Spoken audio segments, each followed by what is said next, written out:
5 సంవత్సరాలకి మళ్ళీ 5 సంవత్సరాలు ఎన్నికలు వస్తాయి. అప్పుడు ప్రజలు ఆలోచిస్తారు ఏది అధికారం శాస్త్రం కాదు, వాళ్ళ బళ్ళు అవుతాయి, బళ్ళు వాళ్ళు అవుతాయి. వాళ్ళు బళ్ళు అవగానే బండి వాళ్ళందరూ వాళ్ళకి వెళ్ళిపోతే అది మునిగిపోయి ఇది వాళ్ళది. చరిత్రలో నేను చెప్తాను 23 మంది పోతే మళ్ళీ 151 సీట్లతో మీకు ఇచ్చాం. ప్రజలు ఎవరి పక్షాన ఉంటే వాళ్ళే తప్ప నాయకులు మారినంత మాత్రం ప్రజలు మారుతారని నేను అనుకోను. ప్రజలు వీటిని గమనిస్తూ ఉంటారు. నేను కూడా ఇప్పుడు నమ్ముతున్నాను. ఎవరు మేము అధికారులు లేవని మా పార్టీ నుంచి అవతల పార్టీలో ఉన్నాడు.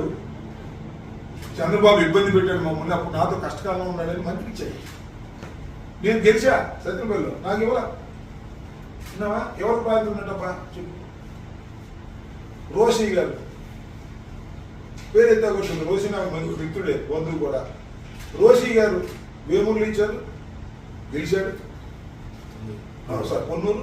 ఆ తర్వాత మళ్ళా ఎంపీకి ఇచ్చారు, ఓటమి పోలేడు. ఆయన ఒకటే ఓడిపోయాడా? చాలా మంది ఓడిపోయిందా? ప్రాంతం లేదంటాడు. ప్రాధాన్యతలు ఇప్పుడు అధికారం పోయిన తర్వాత ఏం ప్రాధాన్యతలు ఉంటాయి? ఏ జనరల్ అంతే కదా, ఏ డిస్ట్రిక్ట్ ప్రెసిడెంట్స్, అంతేగాని ఎమ్మెల్సీ ఇవ్వలేరుగా, ఎంపీ ఇవ్వలేరుగా. ఇచ్చిన మొత్తం ప్రాధాన్యత ఇచ్చిన వాళ్ళే. సో